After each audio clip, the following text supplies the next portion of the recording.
Here is the step-by-step process how to build your home on wheels.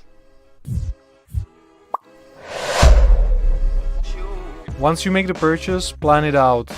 Always start with the biggest dimensions and demands.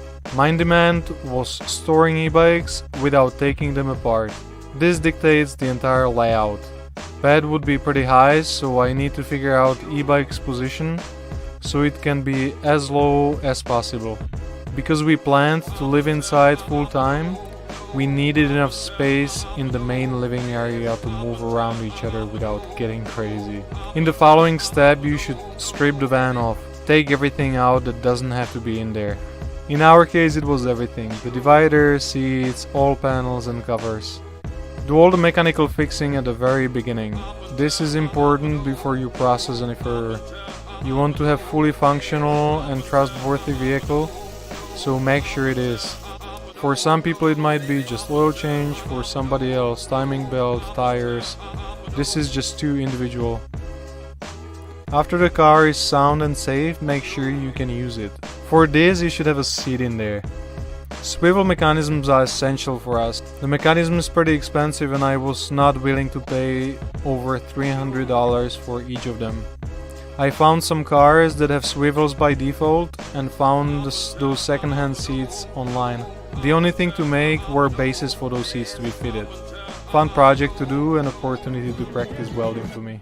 Next are windows or roof windows. Let's do all the main things right at the beginning. Decide where you want them and cut holes for them. Next I made a simple wooden frame to even up the thickness of the entire roof. The window climbs together like a sandwich, and for proper fit it needs solid support. But just make sure the top part of a roof window or side windows is properly sealed. For that you need some good glue that is pretty resilient towards weather conditions. This I believe is skippable for most people. It's a paint job. First of all, I did some body kit to fill some imperfections. Second, I ran around the car with fine sandpaper and sand down some loose parts of the paint and rust. Third, I washed and degreased the entire surface of the car. I know what I'm about to do is nothing conventional, but hey, my project, my rules. I decided to just roll the paint on our van. Why? It's the cheapest possible way and I believe at this point fastest. I spray painted all curves first so I don't see strokes from a brush. That means door from inside, roof and just curves all around the van. After this I do 2 coats. The result is pretty good, I can tell you. I don't stress about scratching the car at all. If I do, I can anytime do another coat for a few dollars.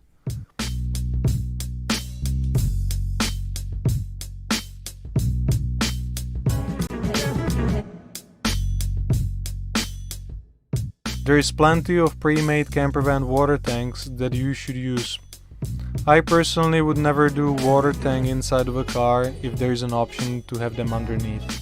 The reason is of course space saving.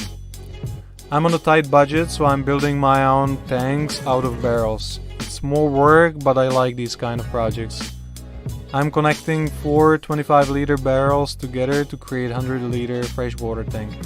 Another 2 together to make 50-liter grey water. These barrels fit perfectly under the car and I welded supporting frame for it with a board. This way tanks are covered, protected and pushed hard against the car from the bottom. Solars are pretty easy. You can buy brackets to attach them to the van and wire plugs that seal your roof.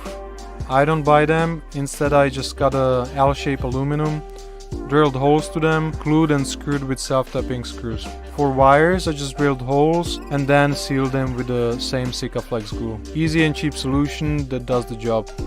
Reversing camera is easy too. This one was just cheap from eBay and I read in comments it leaks after heavy rains. No problem, I siliconed it all around and instantly it's waterproof. In the following steps you can do wires or insulation, whatever you prefer.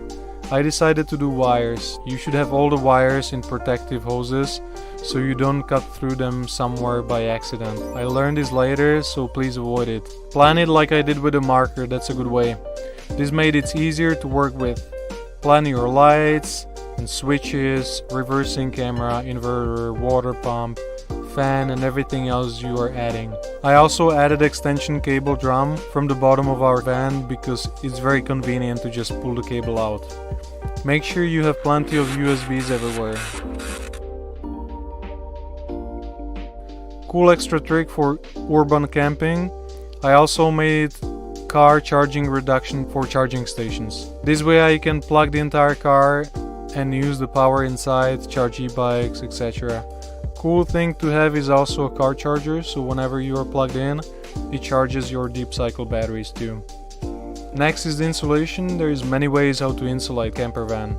This topic is broad that you should research it on your own. I chose to do silver double layer 18mm and Miralon. In this case, it's important to cover everything with panels and leave some air gaps in there. I sprayed contact glue on both surfaces, car and insulation, and then just put it on like a sticker. My friend Richie is helping me out. I measured, he cut shapes, and this entire phase took us only a few hours. Easy peasy. Finally, we moved to some more interesting parts. Again, many ways how to do floors. The way I do it is lifting and evening the floor up and using the same insulation there. For the board itself, it's good to use lightened plywood. It's pretty pricey, so I just used offcuts that were lying around my workshop. On the top I contact glued vinyl for commercial use. This one is more resistant and difficult to scratch. Roof panel I measured and cut out of 3mm MDF. I made sure all my cutouts will fit and marked the holes for lights too. Here on the video I'm using thick black fabric I had spare at the workshop to make the final result softer and thicker. Second layer is fabric I use for panels to have unified style. Next I made few stands out of chipboard. These curves copy the internal roof shape, and I also stapled stripes of fabric not to damage new ceiling fabric. Installing this panel was pretty easy with all of this. I used the same PU mammoth glue and pushed the panel hard against the roof. The following morning glue was cured and ready to move on. Next part to do are panels. Cover all the insulation up. Some people do wood and cover the entire van completely. This is a good way how to insulate vans even more, and many choose the specific interior look. I like modern look, and panels are the way for me. First I contact glued my fabric to all of the structure parts of the vehicle that will be seen, like underneath the overhead units. Some places I cut MDF stripes and glue them with mammoth day earlier to have solid base for the fabric. One panel above the back door requires a bit more because it's complicated shape. You can see I'm using plastic sheet to cut first. I'm bending it after, marking and shaping inside of the van, and later upholstering with 2 layers of fabric. I made templates out of cardboard and transferred shapes right on MDF. The rest is just cutting them out. Follow up in the same principle like the roof panel. Thick black fabric first and then my interior gray one. Splashback panel is thicker, 8mm painted MDF because I will be attaching things to it later and needs to be more solid. On the side door I used 1mm painted metal sheet that I previously made base for, so I can just mammoth glue it on. For furniture, different people use different material. I can easily tell the best one is lightened plywood. It's pretty solid, it doesn't warp with humidity and is super lightweight. I didn't have the financial benefit of working with ply, so I used free material at my workshop.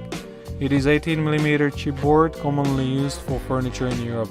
E-bikes are the biggest cargo dictating our layout, so I loaded them in, made sure they fit, and then marked dimensions on the ground, sides, and their height on the wall. Based on this I right away knew kitchen size, electronics compartment, entry unit, and how much space I have for garage units. I'm starting with overhead units, making the frame as light as possible. That means cutting stripes, edging them, cutting them on sizes. It's pretty simple. For the back I used 3mm plastic sheet I had at my workshop because it bends very easily. Before I staple it on the unit, I contact glue black fabric on the facing side. To attach units to the car is one-man job, as you can see by using self-tapping screws to the structural parts of the car. So on these photos you can see first stage of a kitchen, planning how it should go, sink, gas stove. Here I have the kitchen on a bench, working on it, making sure everything fits. Yep, here we have the first test of the projector setup that up to date makes me very happy.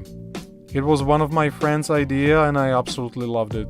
Very cheap 720p projector that runs on 12 volts and costs just a bit over $100. Here you can see the swivel mechanism for the table extension.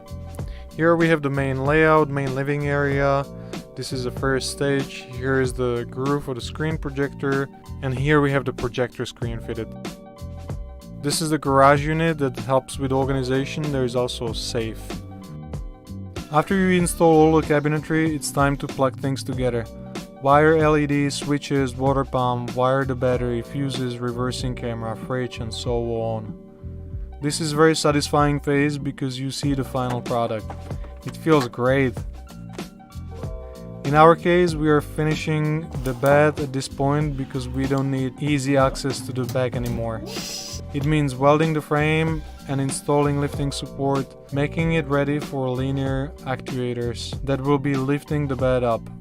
This last part is so much fun.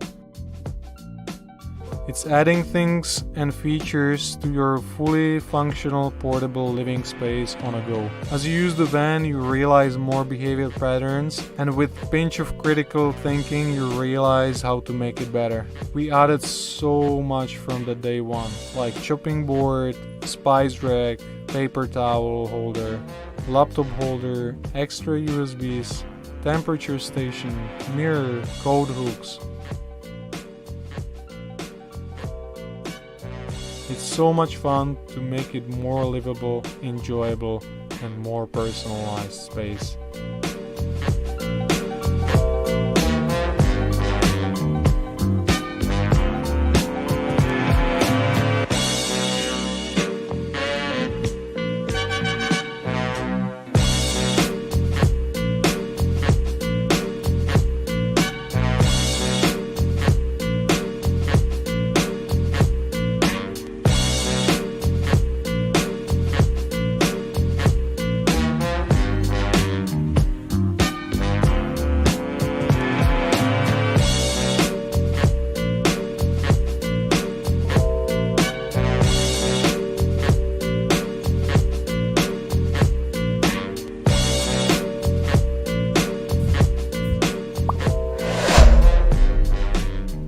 I see you made it all the way to the end. Now you need to check out our van tour to see all these creative details in this van and how we operate inside. If you want to see how we travel and where we are right now, check out Margaret's Instagram at Curly Hair Camping and mine at Panorama Man. See you in another video.